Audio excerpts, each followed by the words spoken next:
Oh, yo. Oh, yo. Get the swing. That's for my leg. That's for my leg. That's for my leg.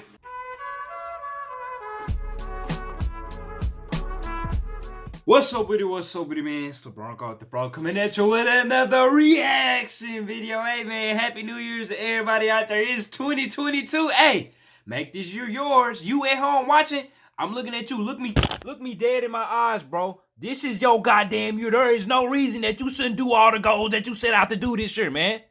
There is no reason that you shouldn't. Matter of fact, everybody watching this video right now, comment down below 3 goals that y'all got to meet in 2022, man. Reach for the sky. I'll give you 2 of my, actually 1 goal. I really only got 1 goal for 2022, and that's to hit 100K subscribers, and I vow to stream more. 100K subscribers, and I vow to stream more, man. So, first video we got, the legends of Diego Maradona. Rest in peace to that man. Part 1, early life to Barcelona. Now, only thing I really know about Maradona, I know he was an Argentina legend, and I know about the hand of God thing, and I know he got that swag. I remember I was watching one video, I was like, damn, who was that on the sideline with that swag? Y'all was in the comments like, hey, that's Maradona. So I know he's a character, man. He's a character. Let's see where it goes down.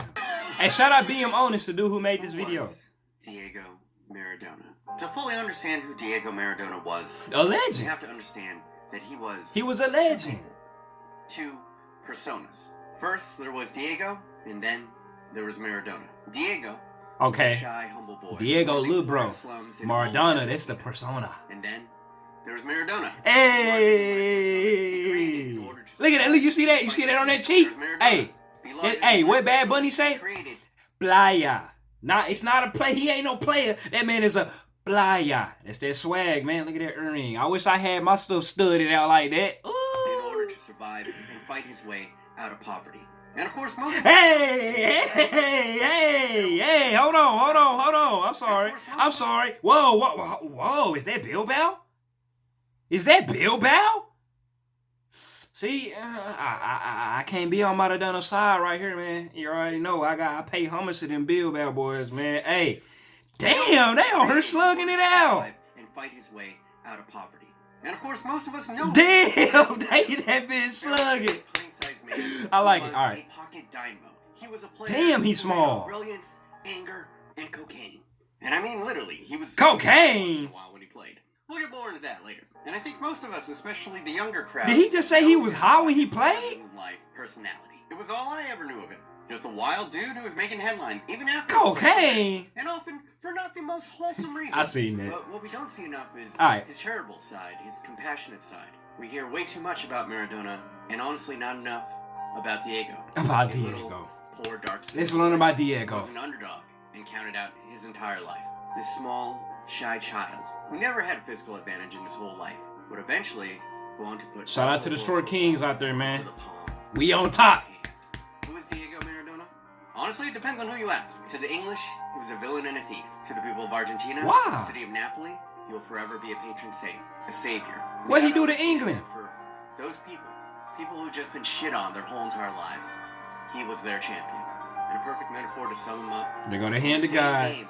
Where he scored maybe the most reviled goal of all time. And even though his life was cut tragically short, honestly, we need not be too sad about his passing.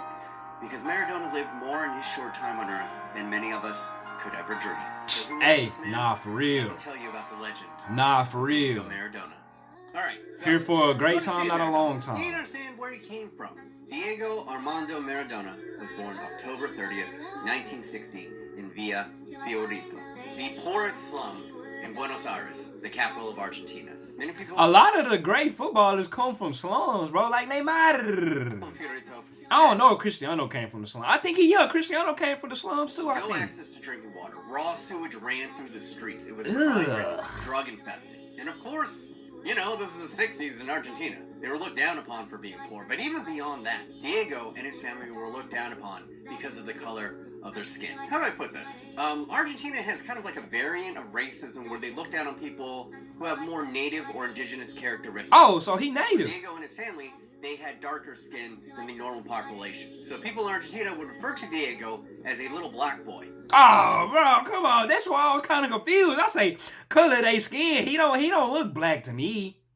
Diego don't look black to me. What you mean, color of his skin? They say they call bro little black boy. Specifically, the word was negra.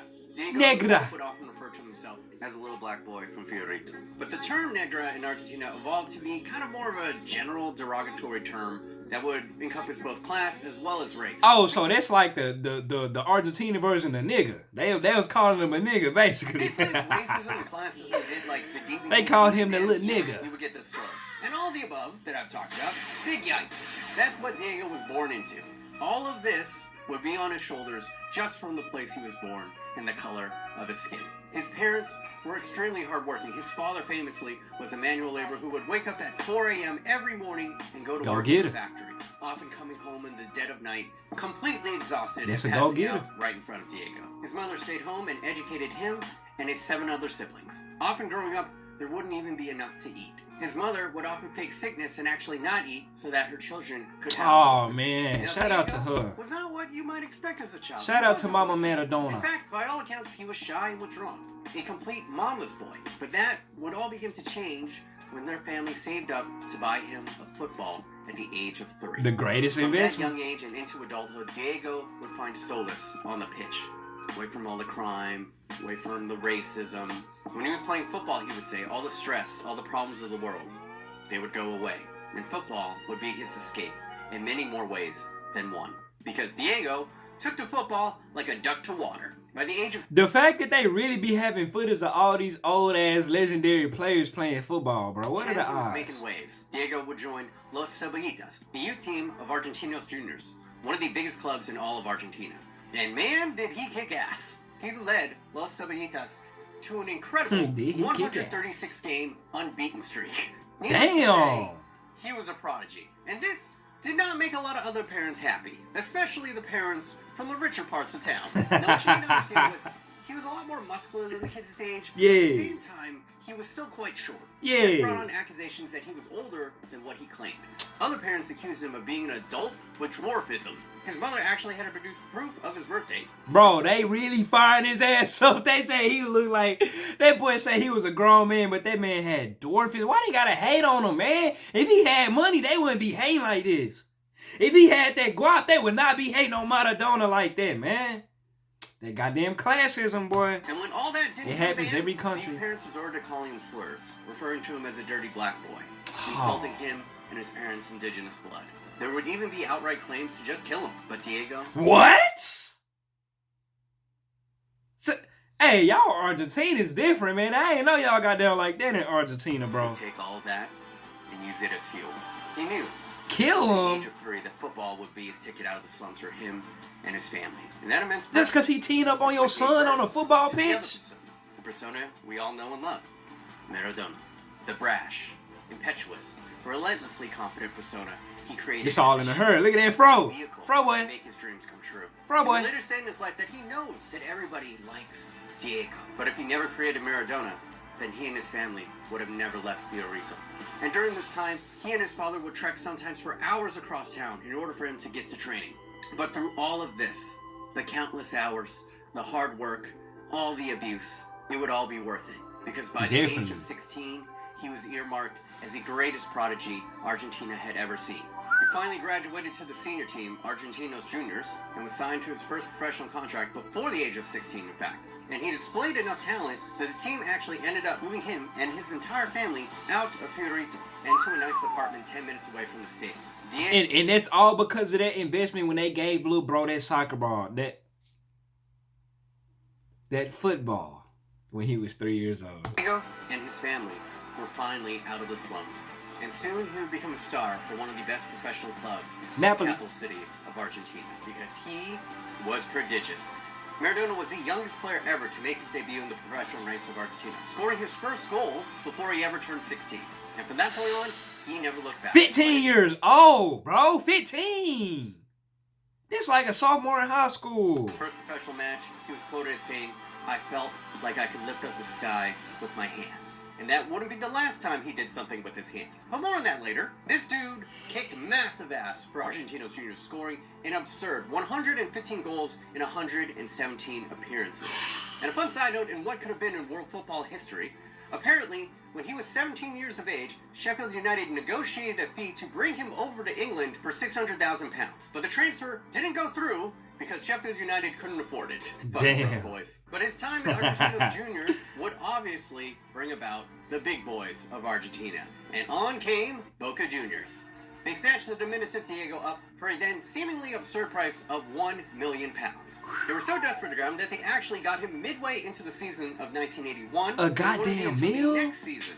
Bro, how much is £1 million worth in like today? I ain't even finna do the conversions. Where he would truly shine, leading Boca Juniors to the league title. And after that 1.5 seasons, that's all it took. Europe came a call. Came knocking. Maradona at the time was the hottest prospect in the world. The question wasn't if, but which European giant would come a call. And no, this time it wasn't Sheffield United. It was Napoli. Would he go to England? But when the dust was settled, Barcelona would end up snatching him up for a then world record fee of £5 million. Barcelona! This also coincided right before Diego Maradona's first World Cup, which was coincidentally held where? You guessed it, Spain. Now, while he was World Cup heroics, Diego's first World Cup was frankly a disappointment. Damn. Argentina were underwhelming in the group stage. I'm thinking he finna say that he teed up, he got hat tricks, you know, he advanced them to the finals, got them a World Cup victory. They must say it was a disappointment. And were eventually knocked out by their heated rivals, Brazil, in the second round. Brazil. A match where after being was on that repeatedly team? fouled honestly throughout the entire tournament, Maradona would lash out and be sent off. It was yeah. inauspicious You know he got that fine. In Spain. He And got that fine. This would kind Hey! of foreshadow his tumultuous tenure. Hey! Because his first season there, he was never fully healthy because of a rough bout with hepatitis. And then, in his second season, as Maradona was starting to find his feet in Spain, he would encounter one of the most notorious players in La Liga history. Enter Androni Goycoechea. I don't know how. Andoni Goycoechea. Come on now, be honest. I can pronounce it better than you. Andoni Goycoechea. I'm gonna say this guy's name, so I'm just gonna call him what most of you guys know him by: the Butcher of Bilbao. The Butcher, ooh, Bilbao, okay. Butcher of Bilbao, I like that. Yeah, Butcher of Bilbao. Okay. As, quote, the hardest defender ever. Yeah. Even before the Butcher ever met the diminutive Argentine, there was already bad blood between him and Barcelona. 2 seasons prior, Androni had severely injured another Barcelona player, Ernest Schuster. I don't preach on that. The damage to his knee was so severe that he would never be the same player I don't preach again. on that. I don't and preach during on his that. first match against Maradona, Androni would make an absolute horror tackle on Maradona from behind, snapping his ankle. Ah! Maradona literally compared the sound to his bone snapping. He broke his leg. The come on, Butcher. Horror tackle on Maradona from behind, snapping like a popsicle stick. Maradona literally compared the sound to his bone snapping to the sound of wood breaking. It was an injury that could end the career of a footballer. Oh my gosh. With multiple torn ligaments. Many questioned if Maradona would ever return, and if the Butcher had claimed another promising career. Androni, for his part in this, would serve a 10-match ban, and reportedly responded to this by keeping the boot he used to destroy Maradona's ankle in a glass case in his home.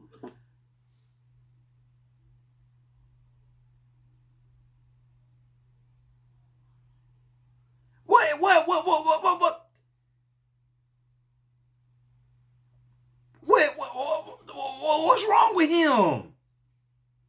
What's wrong with this dude, bro? Man, something wrong with him. Maradona had faced worse odds before. Hey, I want to see him, bro. To return in a miraculous 3 months' time. I want to see him. Time for the Copa del Hey, Rey I just need to talk to him. Who? Yep, you guessed it. Atletico Bilbao. What he got? And the Butcher. Come on, Maradona. Had been plotting his revenge. Come on. Patiently for this moment. See the hell of hat trick. But when the final whistle blew, they the lost. dust was settled. Atletico were the ones who had sneaked a scrappy 1-0 win. And all that anger, all that frustration was seething, simmering to the surface of Maradona. So when a player from Bilbao came over to Maradona and kindly told him to fuck off and get off the pitch. Oh, this why they started fighting? Maradona didn't take it well. In fact, he saw red. Get the swing. That's for my leg. That's for my leg. That's for my leg. Oh my gosh. Bro, he just bicycle kneed his ass. delivering a flying knocked him out cold, bro. Diego just knocked that man out cold, bro. In a spectacular display of violence. He knocked him out cold, bro. Before delivering a flying knee that would make a UFC fighter proud. You got knocked the fuck out. Oh my God. Oh, they still fight. Yeah. And in the center of the chaos was an angry hedgehog and Bert Schuster kicking anything in red and white. And good on her, get your revenge. And Droney apparently said he was so nervous about the situation that he found Maradona first and kicked him in the chest. It got so wild that oh my had God. to be called onto the pitch to escort the Barcelona players and to literally shield them from missiles being thrown from the Atletico fans. But Maradona, he never retreated. He stood there. Hey, that's a dog. Ripped shirt, That's a goddamn dog. Hey, that's a trooper. Whoever flew through with that kick, who was that, number 15? Just kicking people. I like him. I like him. Stood right there. I like him. Center of the pitch. And he would remain there until the riot police Big dog. escort him off the pitch. Big dog. This would be the last match he would ever play for Barcelona. Yeah. For his part in causing You gotta this get out of there. brouhaha, he would be banned 3 months in La Liga and had to personally apologize to the King of Spain. The He could king. never. Now, obviously, Why he had to apologize to the king? What the hell the king got to do with that? a huge embarrassment for Barcelona. And even before this, Maradona had constantly clashed with the upper management and coaching staff. This was far and beyond the last straw. His time at Barcelona was done. And honestly, they couldn't sell him fast enough. But only one problem. No Look one at all wanted the to buy people. him. Who would buy him? He was underwhelming for 2 seasons. He was completely toxic. He fought all the time publicly with upper management, and he couldn't stay healthy. No major club in the Man, world that would is touch him. amazing, bro. You can't make it up. You can't make it up. That is amazing. That the fact that whole debacle brouhaha happened, that is amazing, bro. No one but a perennial loser in the poorest city in Napoli, he The teed up only in Napoli. club I like that that. was willing to buy Maradona in his darkest time was Napoli. Now, quick history on Napoli. During this time, it was in the middle of one of the worst financial crises it had ever seen. And Serie A at this time was also the best league in the world. All the best players came to Italy, specifically the Northern Giants. Oh, Napoli is in Italy. Y'all gonna be on my head about that. Y'all gonna be on my head, because I originally, when that was like he played for a club in Argentina, I said Napoli. The Milans, the Juventuses. I don't know Napoli geography. Was just kind of seen as this southern poor team that everyone just shit on. That they had really semi-racist or outright racist banners every time they played them. And the Napoli football team had never The won Africans anything. In of fact, the prior Italy. season, every time they The played Africans of Italy. Y'all see that? The Neapolitans were the Africans of Italy. them. And the Napoli football team had never won anything. In fact, the prior season, they barely avoided relegation. They were a bottom feeder club. That's where Diego Maradona was sent after Barcelona. To live out his days in exile, again trapped. And he took him to the top. In a country he had no Hey, connection with. this is my career And that story for easily real, for could have real. been the end of the story of Diego Maradona. But little did the world know that this is where Maradona would transform from just a man Ugh. into a god. Lil boop. Or at Oopie least doop. the hand of one. Oh, Part of the series we'll go man. through is Ah, the Star Wars unbelievable music. time Hold on, bro. That's real blatant from just that a man angle. into a god. Or at least Oopie doop into the punch. He punched that hoe in. So in part 2 of the series, we will go through his unbelievable time at Napoli, and more importantly, the most infamous moment in Maradona's career, the hand. He say, "Hey, y'all celebrate That's with gonna me be so it. they Part so they one don't review of it." This Legend of Maradona mini-series I'm going to be running on this channel. Hopefully you guys did enjoy. Go ahead. Hold on, this a different play than the other one? Now, thank you so much to all my patronos. Keep me alive during this global pando. If you would like to help me out, get these videos out quicker, go ahead and throw me $1 over there for less than a bag of M&Ms. You'd be really helping me out. And yeah, here's some other videos that you can go ahead and check out. Still looking for editors, so send me work. Hey man, go subscribe to this man Patreon, man. BM on this. Click the original link to the video in the description. Go to subscribe to the man, show him love.